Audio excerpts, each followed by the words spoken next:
Graça e paz do Senhor, irmãos. Amém? Vamos, queridos, ao nosso estudo de hoje. Deuteronômio capítulo 16. Guarda o mês de Abibe e celebra a Páscoa ao Senhor, o teu Deus, porque no mês de Abibe ele te tirou do Egito de noite. Sacrificarás ao Senhor, o teu Deus, como oferta de Páscoa, ovelhas e vacas, no lugar que o Senhor escolher para ali fazer habitar o seu nome. Nela não comerás pão levedado. 7 dias nela comerás pães sem fermento, pão de aflição, porque apressadamente saíste do Egito, para que te lembres todos os dias da tua vida, do dia da tua saída do Egito. Fermento não se achará contigo durante 7 dias em todo o teu território. Também da vítima que matares à tarde, no primeiro dia, nada ficará para a manhã seguinte. Não poderás sacrificar a Páscoa, nem nenhuma das tuas cidades que te dá o Senhor, o teu Deus, senão no lugar que o Senhor, o teu Deus, escolher para fazer habitar o seu nome. Ali sacrificarás a Páscoa à tarde, ao pôr do sol, hora da tua saída do Egito. Assarás a carne do animal e a comerás no lugar que o Senhor, o teu Deus, escolher. Então, na manhã seguinte, voltarás às tuas tendas. Durante 6 dias comerás pães sem fermento, e no 7º dia haverá solenidade ao Senhor, o teu Deus. Nenhum trabalho farás. Contarás 7 semanas. No dia em que começares a colheita, começarás a contar as 7 semanas. Celebrarás então a festa das semanas, que o Senhor, o teu Deus, com ofertas voluntárias da tua mão, que darás segundo as bênçãos que o Senhor, o teu Deus, te tiver concedido. E te alegrarás perante o Senhor, o teu Deus. Tu, teu filho, tua filha, teu servo, tua serva, o levita que está na tua cidade, o estrangeiro, o órfão, a viúva, que vivem contigo, no lugar que o Senhor, o teu Deus, escolher, para ali fazer habitar o seu nome. Lembra-te de que foste escravo no Egito, e cumpre fielmente estes mandamentos.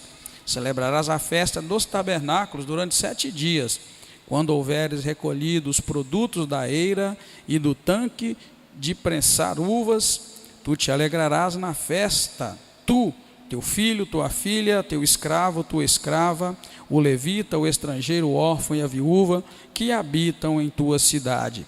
Durante 7 dias celebrarás a festa ao Senhor, o teu Deus, no lugar que o Senhor escolher, pois o Senhor, o teu Deus, há de abençoar-te em toda a tua colheita e em toda a obra das tuas mãos, e a tua alegria será completa.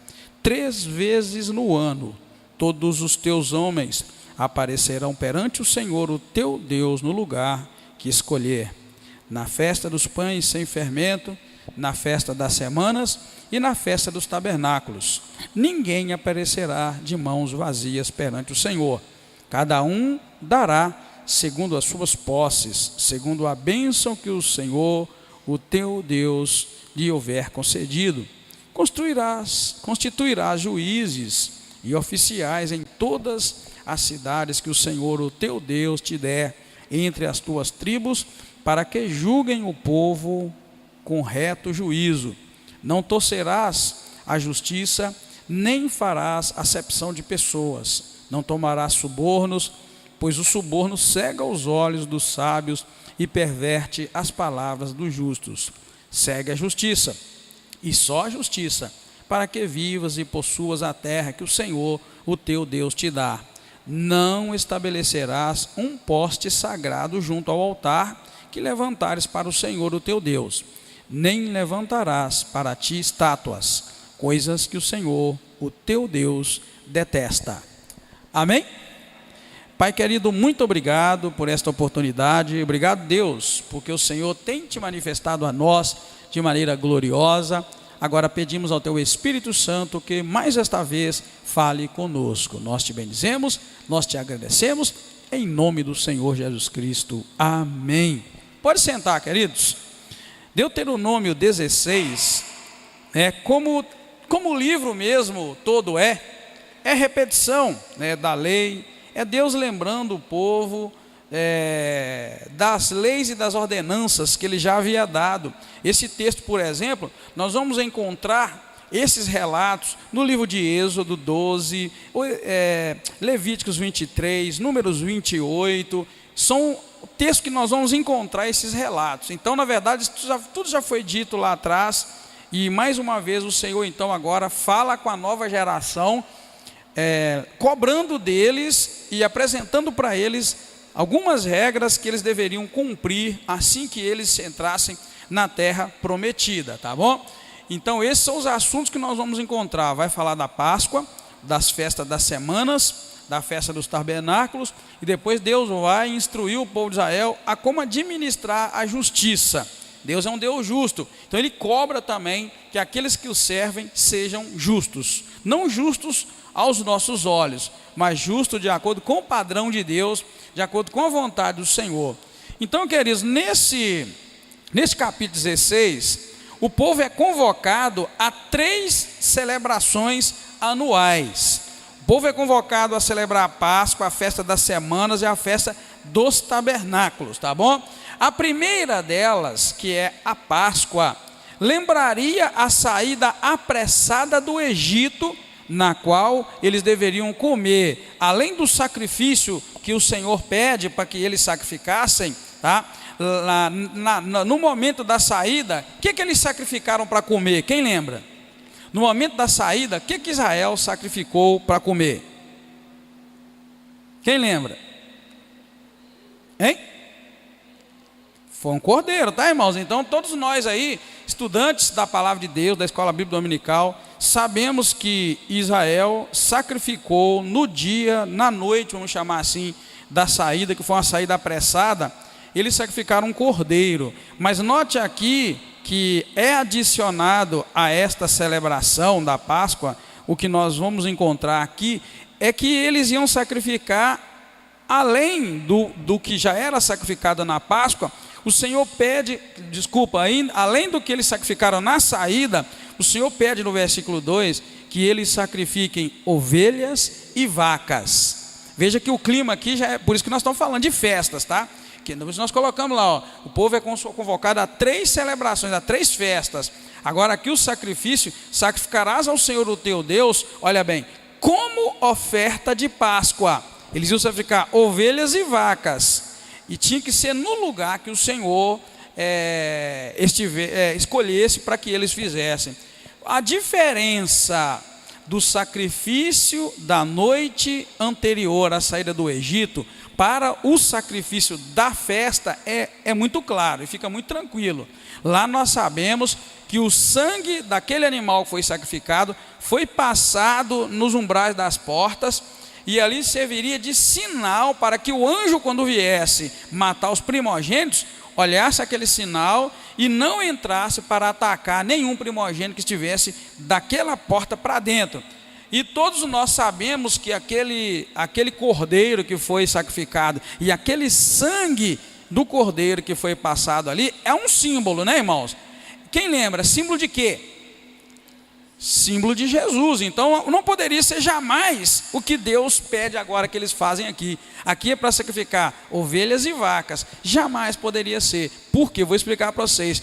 Porque o evento da saída foi a Páscoa original. É ali que foi o evento em que de fato o símbolo do cordeiro, o sangue passado ali, todos aqueles símbolos remetiam a Jesus, que ia nascer muitos anos no futuro, que morreria, derramaria o seu sangue na cruz do Calvário, e através desse sangue ele compraria, né, todos aqueles que crescem no Senhor. Então, na verdade, aquele evento foi muito específico. Agora o que Deus está pedindo para Israel fazer é para lembrar, é para recordar. Já não é mais o mesmo evento, daquela saída apressada, daquela correria e daquele desespero, né, que o povo estava, aquela ansiedade toda para poder ser liberto, né? Veja bem, que lá o povo estava saindo do Egito, lá era uma viagem, aqui é uma chegada.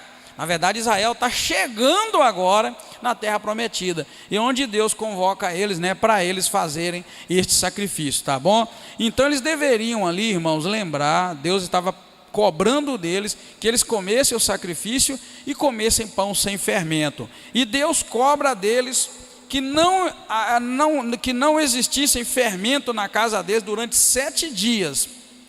Veja bem, versículo 3, nela não comerás pão levedado, 7 dias nela comerás pães sem fermento, pão de aflição. E o versículo 4 vai dizer: fermento não se achará contigo durante 7 dias em todo o teu território. Também da vítima que matares, à tarde do primeiro dia, nada ficará para a manhã seguinte. Então Deus dá as instruções e fala com eles: não coloque nenhum fermento na sua casa, não pode ser achado fermento. E eu coloquei este detalhe aqui, só para os irmãos, para a gente pensar. Se no Novo Testamento o fermento foi associado ao pecado, então na Páscoa, que Deus está falando com Israel para comemorar, todos eles eram convocados então para que não se achasse nada que relacionasse com o pecado na casa deles, tá bom, irmãos? Se você abrir sua Bíblia lá em Mateus 16, abra lá em Mateus 16, Mateus capítulo 16, versículo 6, nós vamos ver, esta é a referência que Jesus faz, né? Que não é muito bonita com relação ao fermento.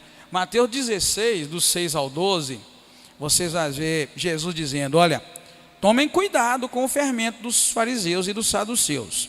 Ele discutiu entre si, dizendo: é porque não trouxemos pão.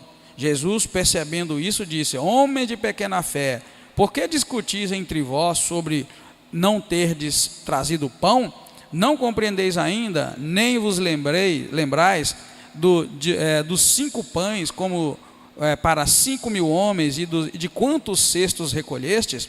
Nem dos 7 pães para 4.000, e de quantos cestos recolhestes?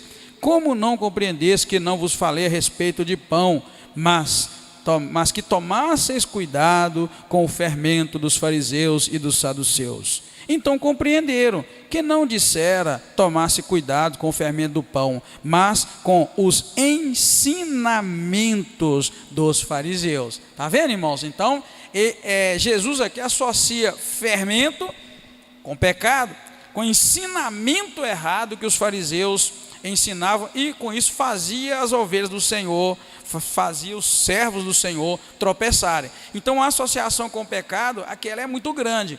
Então, se Jesus associa fermento ao pecado, e na Páscoa Deus pede que não existisse fermento dentro da casa de Israel, que não se comesse pão com fermento, então nós podemos o que, irmãos? Entender que na verdade a Páscoa também, da maneira e do modo que Deus pede a Israel para celebrar 7 dias de festa, e quando Deus proíbe o fermento, Ele está chamando a atenção para 7 dias de uma vida, irmãos, dedicada à santificação, não é? Dedicada à santificação. A gente costuma dizer que quando a gente convoca um jejum, convoca um tempo de oração, a gente costuma dizer que é um tempo de consagração, né? Todos nós devemos ter um tempo de consagração na nossa vida, aquele tempo que a gente para orar. E é exatamente o que acontece. Quando você diz assim: eu vou parar um tempo para consagrar-me ao Senhor, você está dizendo que você vai parar um tempo com as coisas corriqueiras, aquelas de todos os dias, aquelas que na verdade, irmãos, te ocupam a mente e o coração. Talvez você não é uma pessoa que vive na prática do pecado, mas você tira um tempo para consagrar-se ao Senhor. É isso que nós temos que entender. As festas de Israel e a Páscoa, era um momento muito dedicado a Deus, era festas, celebrações, mas todas elas focadas em Deus, o que deveriam comer e o que não deveriam comer, o que deveriam eles fazerem naqueles dias, era tempo de consagração. Lembra lá quando Isaías vai falar com relação ao jejum, e Deus através de Isaías deixa muito claro que o povo na verdade nada mais do que eles faziam era greve de fome, era passar fome, porque eles jejuavam, mas na verdade aquele tempo que eles jejuavam, eles continuavam escravizando as pessoas na prática da maldade, na prática do pecado. E o jejum aprazível a Deus ali está muito claro, não é? É exatamente o contrário, é que você faça um momento da sua vida no qual Deus vai ser glorificado. Então a gente tem que tomar muito cuidado para que a gente tenha momentos na nossa vida que são momentos que de fato vão nos aproximar de Deus e vão nos esvaziar das coisas terríveis deste mundo, tá bom? Então a gente nota isso nessa festa muito bonita, tá? Deveriam lembrar. Quero que os irmãos guardem sempre uma coisa, que Deus o tempo todo está levando Israel a lembrar da saída deles do Egito, tá? A Páscoa, ele faz essa mesma recordação, olha, guarda o mês de Abibe e celebra a Páscoa ao Senhor, o teu Deus, porque no mês de Abibe ele te tirou do Egito de noite. Você vai notar que nas festas Deus vai lembrar Israel, lembra do que vocês passaram no Egito. E depois eu quero conversar com os irmãos por que Deus faz eles o tempo todo trazer à memória o tempo que eles passaram lá no Egito. A segunda festa, nós já vamos encontrar do versículo 9 ao 12, é a festa das semanas, que também é chamada de festa dos primeiros frutos. Você vai achar isso na Bíblia e vai ver que lá na palavra do Senhor, em Êxodo, ela é chamada também de festa dos primeiros frutos. Se você quiser abrir sua Bíblia em Êxodo 34, 22. Só para o esclarecimento seu, porque às vezes a gente fica pensando, que festa é essa? Então a festa que Deus está fazendo referência agora, a festa das semanas, é também chamada a festa da colheita, ou a festa dos primeiros frutos, ou das primícias, como nós acabamos de ler. Então esta festa, irmãos, nessa festa, existe um detalhe que eu coloquei aqui para vocês. Deus manda o povo celebrar a colheita. Veja bem, contarás 7 semanas, no dia em que começares a colheita, começarás a contar 7 semanas. Celebrarás então a festa das semanas ao Senhor, o teu Deus, com ofertas voluntárias da tua mão, que darás segundo as bênçãos que o Senhor, o teu Deus, te tiver concedido. Verso 11, e te alegrarás perante o Senhor, o teu Deus, todos, teu filho, tua filha, o levita, todos vão se alegrar. E o verso 12, lembra-te de que foste escravo no Egito e cumpre fielmente os estatutos. Ok, o que eu quero falar para você dessa festa? Aqui Deus está falando que quando eles plantassem, diz o verso 9, quando eles começassem a colher, deveria começar a festa das colheitas, que é a festa das semanas. Mas aí eu coloquei aquilo para vocês, irmãos, porque Israel agora já não é mais escravo no Egito, e eles também não são viajantes pelo deserto, agora eles são produtores. Eles vão entrar na terra, vão arar a terra e vão lançar a semente. E Deus está falando que quando começasse a colher, logo no início da colheita, eles começassem a celebrar a Deus a festa das colheitas. Agora, eles deveriam celebrar, irmãos, olha bem, com alegria. Com alegria, eles deveriam colher. Verso 11 está escrito assim: e te alegrarás perante o Senhor, o teu Deus. Então, olha bem, quero que você imagine o seguinte: volta a tua cabeça, como se você estivesse lá no Egito, escravo, saindo do Egito com aquela multidão. Você está lá no meio, o mar abriu, vocês passaram, olharam para trás, viu a água fechando e matando o faraó e os seus cavaleiros. Agora o povo, você está no meio do povo caminhando, o povo teve sede, Deus mandou descer água da rocha, o povo teve fome de pão, Deus mandou o maná, o povo teve vontade de comer carne, Deus mandou a codornizes. Você está caminhando com o povo, está andando, só que agora já está chegando o final da sua viagem de 40 anos, você vai entrar para a terra prometida. Lembra, 40 anos que você não ara a terra, que você não planta. E Deus agora está te explicando o seguinte: vocês vão entrar lá, vocês vão arar a terra e vão plantar. Na hora que começar a colher, vocês vão começar a fazer uma festa. É isso que eu preciso que você entenda. Então o povo agora já não é mais escravo e nem é viajante, agora o povo tem lugar para morar.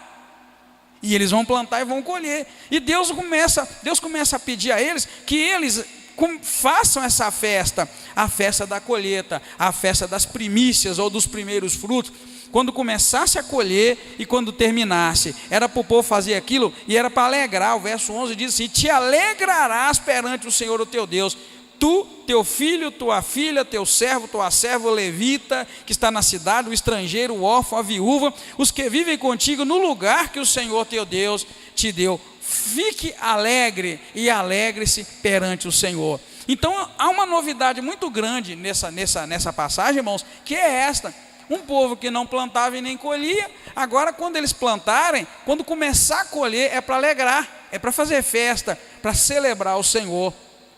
E a gente precisa olhar para a nossa vida, se nós também na hora da colheita, nós celebramos a Deus, hein? Na hora que você vai colher os frutos do teu trabalho, você celebra a Deus, se alegra, você lembra que algo aconteceu? Sabe, irmãos, a aplicação disso aqui, olha, para eles celebrarem quando começasse a colheita, isso quer dizer que no momento que eles começassem a colher, eles iam lembrar que quem deu o crescimento, quem deu aquela produção toda, foi o Senhor. Então existe uma aplicação muito grande na nossa vida. Será que nós nos lembramos quando a gente pega o pagamento no final do mês? Será que a gente levanta aquilo para o alto e reconhece quem é que deu aquilo para nós? Quando a gente pega a aposentadoria, né, para quem é aposentado, será que levanta aquilo e reconhece, e celebra a Deus, e festeja a Deus, e se alegra? Ou será que a gente pega e começa a reclamar que o dinheiro não vai dar para pagar o mês, não vai dar para pagar as contas, e que o salário está ruim, e que está pouco? Sabe, queridos, o que Deus está fazendo Israel perceber é exatamente isso. É por isso que Deus vai, conecta essas festas com o tempo deles no Egito, porque o verso 3, Deus manda eles comerem o sacrifício da Páscoa com pão sem fermento, e lembra eles que foi assim que eles saíram do Egito. Ou seja, lembra do Egito quando comer a Páscoa. Depois ele fala: conta 7 semanas, e no dia que você começar a colher, celebra a Deus com as primeiras colheitas suas, com alegria. E o versículo 12, lembra que você foi escravo no Egito. Ou seja, tudo Deus está fazendo eles lembrarem que o que eles estão tendo agora vem de Deus, não vem da própria força, não vem das mãos, não vem do esforço próprio. Então a gente precisa, irmãos, aplicar isso na nossa vida e olhar muito para nós mesmos e ver se a gente está glorificando a Deus com os bens que Ele tão graciosamente nos dá, tá vendo? Então eles deveriam celebrar com alegria.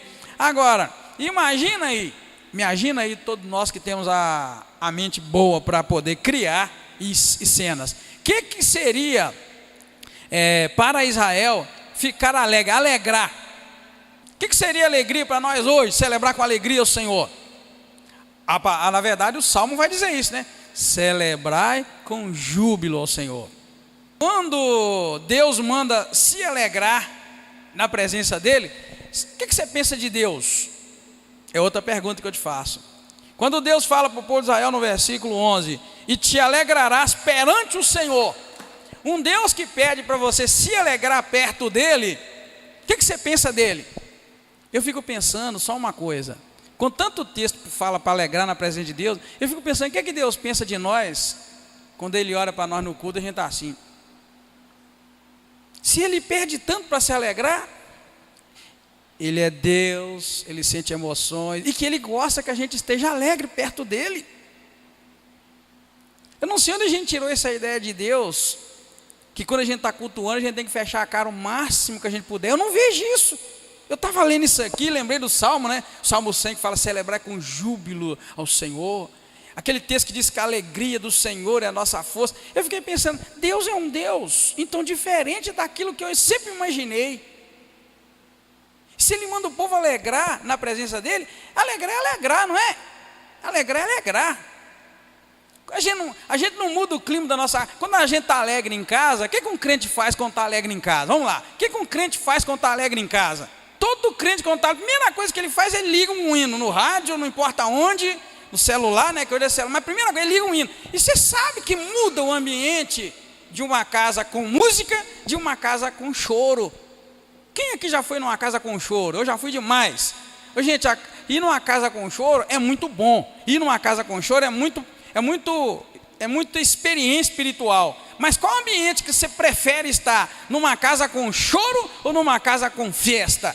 Você vai notar que é melhor estar numa casa, sim, onde estão alegres, o clima é outro. Tanto que quando eu encontro com um parente no dia da morte de alguém, a gente sempre cumprimenta e fala: ô parente, vamos marcar um dia da gente encontrar no momento melhor. Porque no luto todo mundo chora.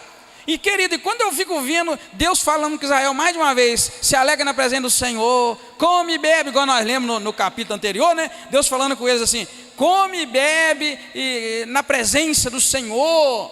E agora outra vez se alegrar, o salmo se alegrar. Eu fico só pensando uma coisa: o quanto Deus quer que nós, na presença dele, estejamos alegres.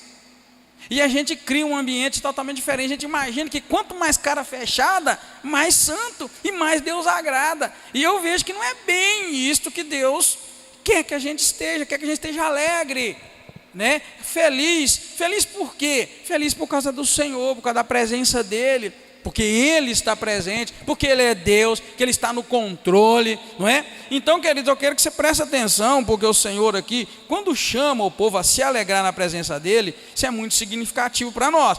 E a gente tem que pensar: será que nós estamos alegrando o Senhor Deus com a nossa expressão? Será que a nossa expressão está de fato agradando a Deus? Deus olha para nós e Ele pensa o que de nós, né? A gente precisa pensar nisso, tá bom? Então, irmãos, esta é a segunda festa. Agora, a terceira festa, irmãos, ela duraria uma semana e ela começaria ao fim da colheita, que é a festa dos tabernáculos, tá bom? Nela, os israelitas, irmãos, iam morar em tendas, exatamente quando eles viveram durante 40 anos no deserto. 3 vezes ao ano, o povo deveria ofertar e cultuar ao Senhor. Esta festa, nós vamos encontrar instruções sobre ela lá no livro de Levítico e no livro de Números. E esta também é uma festa onde a alegria deveria estar presente. Olha o versículo 13: celebrarás a festa dos tabernáculos durante 7 dias, quando houveres recolhido o fruto da eira e do tanque de prensar uvas. E o verso 14 diz assim: tu te alegrarás na festa, tu, teu filho, tua filha, teu escravo, tua escrava, o levita, o estrangeiro, o órfão e a viúva que habita em tua cidade. Durante 7 dias celebrará a festa ao Senhor. Irmãos, mais uma vez, a palavra de Deus, Deus chama o povo para se alegrar na presença do Senhor. Amém, querido? Então eu queria que você lesse a Bíblia. Nós que lemos a Bíblia mesmo, na verdade, nós lemos a Bíblia todo ano a gente lê a Bíblia toda. Eu quero que você pegue a Bíblia em janeiro, agora do ano que vem, e comece a notar o quanto Deus convoca o povo para se apresentar diante dele com alegria e não com tristeza. Olha bem, Deus põe o povo à prova, porque o deserto foi prova para Israel, não é? O deserto todo foi prova. Deus põe o povo à prova.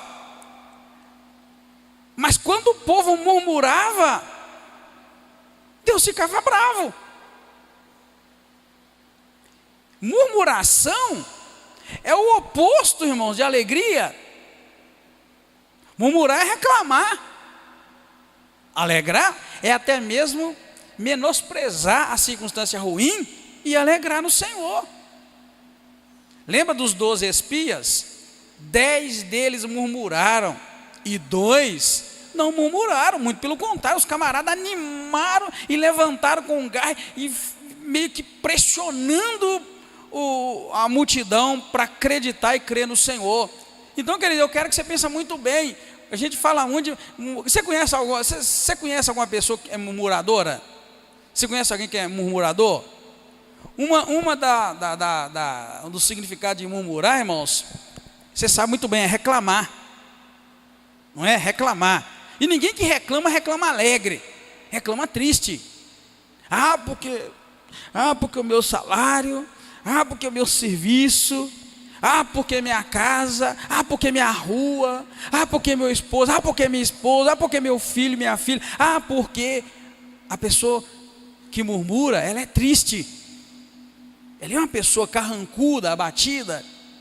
azeda, né? Azeda eu quero dizer aquela pessoa amarga, aquela pessoa. E eu não sei se você chegou a conhecer alguém de fato murmurador, alguém de fato lá embaixo, mas é difícil até viver ao lado de uma pessoa lá para baixo assim. Isso contagia, isso pega. Então, querido, eu quero que você preste atenção muito nessa questão de Deus chamar o povo para se alegrar.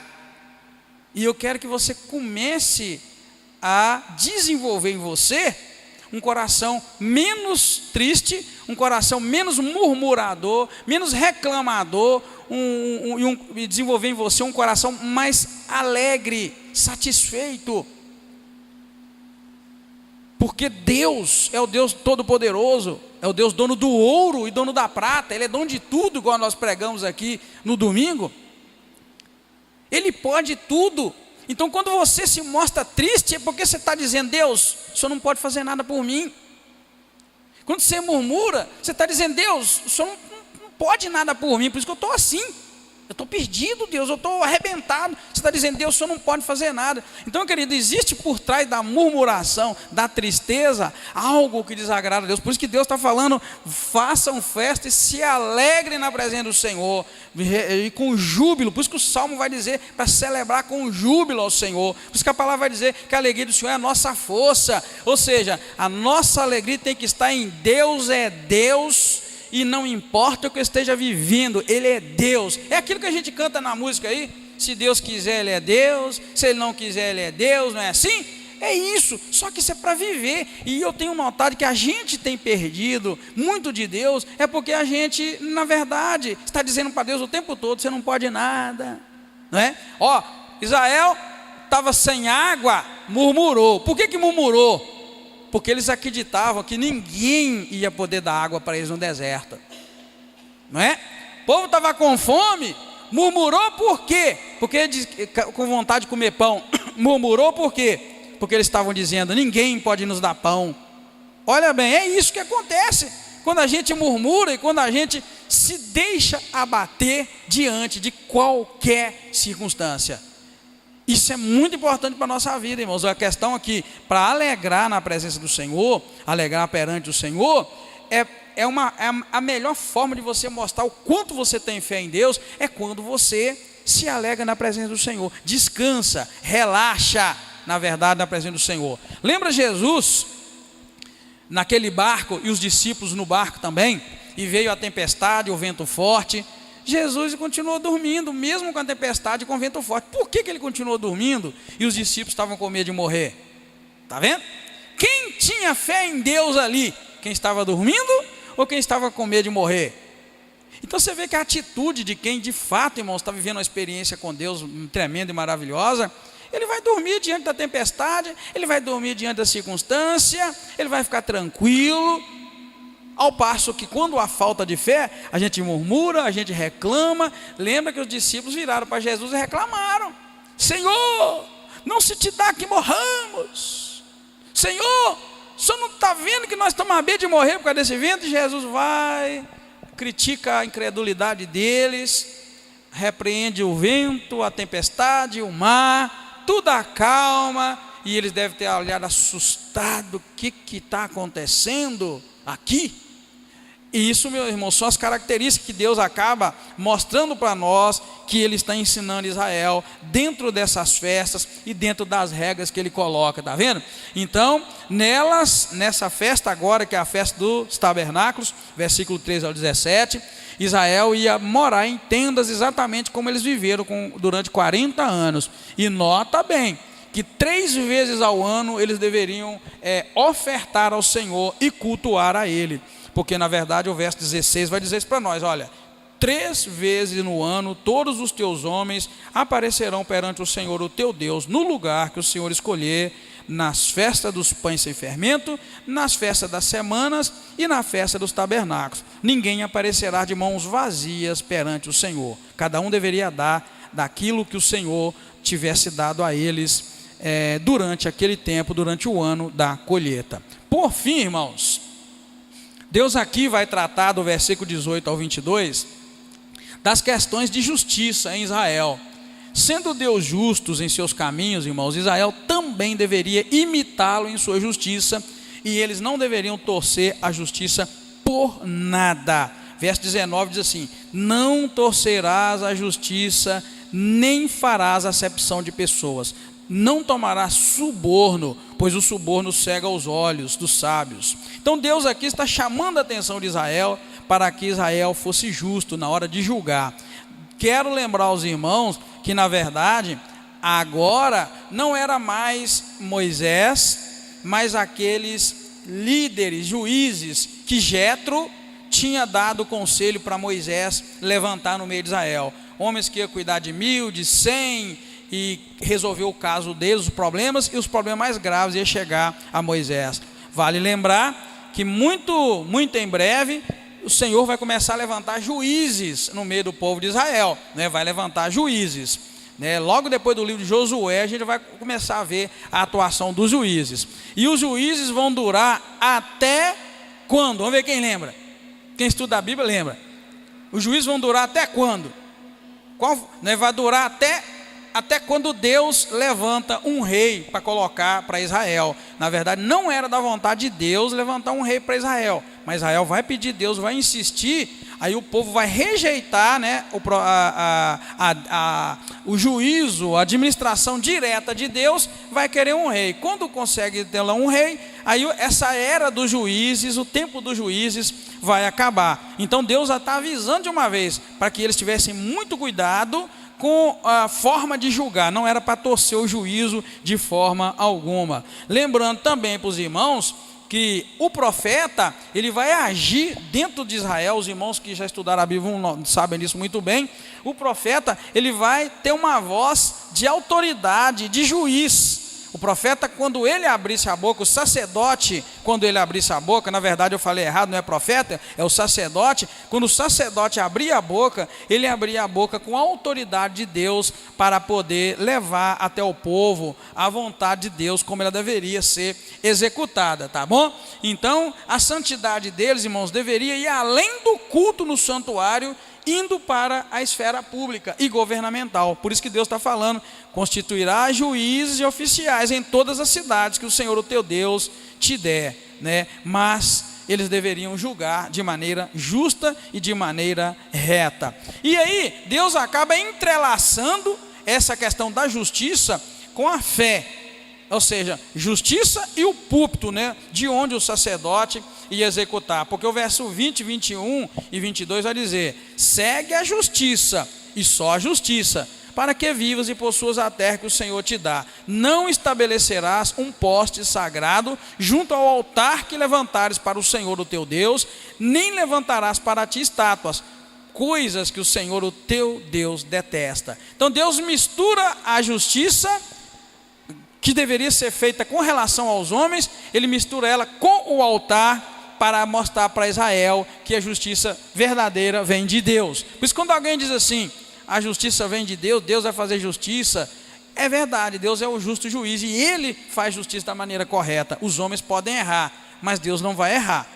Se a pessoa comete um crime, ela arruma um bom advogado e tal, e não sei mais o que, ela pode sair livre de uma maldade que fez diante dos homens, mas diante de Deus não tem como, porque Deus é um justo juiz, tá bom? Então vale lembrar que Deus então está mostrando para eles o seguinte: olha, vocês são muito crentes, né, na igreja, eu quero ver vocês crentes lá fora, justo lá fora, porque é fácil ser justo, irmãos, na igreja, agora tem que ser justo lá fora. Nossa justiça tem que sair da igreja e ir para a nossa vida lá fora. A vida em todo âmbito nosso tem que mostrar justiça, não só uma justiça dentro da igreja. Eu já vi gente dizer o seguinte: porque negócio é negócio, igreja é igreja, negócio é negócio, hein? E aí, o que você me diz? Igreja é igreja, negócio é negócio.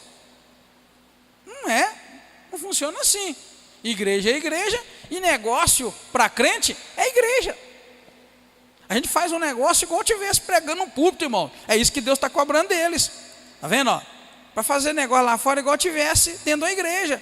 Então a gente é santo na igreja, tem que ser santo lá fora. É justo na igreja, tem que ser justo lá fora. É isso que a palavra de Deus está nos mostrando e Israel está orientando, né? A dureza da vida deles lá no deserto não era para ser esquecida. Em momento algum, Deus quer que o povo de Israel esqueça da dureza, né? Veja que no Egito vocês foram injustiçados. Então eu quero que vocês lembrem disso e sejam justos agora, que vocês vão entrar para a terra prometida. Podemos então concluir isso, que a dureza da escravidão, a dureza da vida de escravidão e as jornadas no deserto não deveriam ser esquecidas, mas deveriam ser lembradas em festas alegres ao Senhor. Portanto, nós podemos sair daqui essa noite com o seguinte entendimento: não devemos tentar esquecer os sofrimentos passados, senão lembrar deles em gratidão ao Deus eterno pelo livramento que foi alcançado. Deus fala para eles assim: celebra a Páscoa, sacrifica vaca, ovelha, come com pão sem fermento, assim como quando vocês saíram do Egito, vocês comeram o cordeiro, comeram às pressas, comeram correndo. Faz isso para lembrar que vocês foram escravos no Egito. Depois Deus vai falar com eles para celebrar a festa das semanas, que é da colheita. Quando vocês plantarem e colher, assim começar a colher, começa a celebrar uma festa, mas celebra com alegria, lembrando que vocês foram escravos no Egito. Aí Deus manda depois celebrar a festa dos tabernáculos, que era a festa do final da colheita. Celebra a festa durante 7 dias, com alegria diante do Senhor, também lembrando que vocês foram escravos no Egito. Então, quando Deus vira para Israel e fala: Israel, quando vocês entrar lá, eu quero que vocês façam 3 festas, mas eu quero que vocês façam elas alegres, lembrando que vocês foram escravos no Egito. Me ajuda? O Egito, eles foram maltratados, pisado, humilhado. E Deus vai vira para eles e fala assim: não esqueça que vocês foram maltratados e humilhados no Egito, mas eu quero que vocês façam festa com alegria agora, lembrando. Para e pensa, não existe um modismo hoje que a gente tem que esquecer do passado? Não existe um modismo hoje que aquilo que foi ruim, larga para lá? Deus vem e fala o contrário aqui. É aí que eu queria que você entendesse que existem uns ensinamentos todos errados que a gente tem que passar, tem que esquecer. Não, querido. Só que agora Deus manda lembrar do tempo ruim, mas com alegria. Lembra que você foi escravo no Egito fazendo uma festa, mas alegra no meio de todo mundo. O que você diria? Ri é a mesma coisa de você falar assim: ri da cara da desgraça, ri da cara do teu sofrimento. Hoje as pessoas vivem muito traumatizadas, elas ficam traumatizadas à toa. As pessoas dentro da igreja ficam depressivas, as pessoas dentro da igreja ficam lá para baixo. E Deus fala assim: lembra do teu passado de escravo na minha presença, faz uma festa, comemora que agora você está ali, mas não esqueça, porque Deus está falando o tempo todo assim, olha bem, verso 12: lembra de que foste escravos no Egito. Verso 3: lembra de todos os dias da tua vida no dia da saída do Egito. Está vendo, querido? Não é para esquecer o Egito.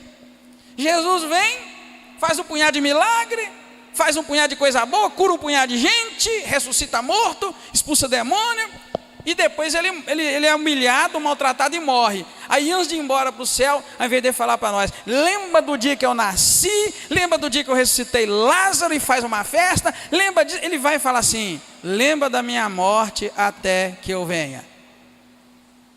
Está vendo, querido, que essa teologia positiva, de que é só coisa boa, apaga da tua memória as coisas ruins, eu vejo na Bíblia um caminho oposto, não é? A gente demora a entender, mas como é que pode isso, lembrar da morte de Jesus até que ele vinha? Pior fase para os discípulos de Jesus foi a hora que ele morreu. Ele fala: eu quero que vocês lembrem da minha morte. Ele fala assim: anunciais a morte do Senhor até que ele venha. Já imaginou, irmão, para mim e você reunir na ceia e dizer que nós estamos aqui para lembrar da morte do Senhor até que ele venha? É uma coisa muito, muito tranquila. Mas agora imagine se você tivesse vivido com Jesus, viu ele sendo humilhado, machucado, todo cortado de chicote, e aí ele vem e fala para você lembrar daquele momento. Então, queridos, é só para a gente entender. Eu trago isso para você que a lição para nós, nesse finalzinho de texto é: nós não devemos esquecer não, dos sofrimentos passados não, muito pelo contrário, devemos lembrar deles, mas agora com o coração alegre, sabendo que o Senhor de lá nos tirou, amém, queridos? Nos tirou do Egito, nos tirou da escravidão, nos tirou do pecado e nos deu uma nova vida. Não é para esquecer, é para lembrar, e lembrar com alegria e lembrar com gratidão, dando honras e glórias ao nome do Senhor, amém? Assim nós encerramos, tá, querido, o capítulo 16. Pai querido, muito obrigado, Senhor, nós te damos graças. Obrigado, Deus, pela leitura, pelo estudo da tua palavra. Nos ajuda a cada dia a compreender a palavra do Senhor. Queremos viver dentro da tua vontade e no teu propósito. Obrigado mais uma vez. Pedimos que o Senhor nos guarde, nos leve em paz e nos dê uma ótima noite na tua presença. É o que nós te pedimos, agradecidos em nome do Senhor Jesus Cristo. Amém. Deus abençoe em nome de Jesus.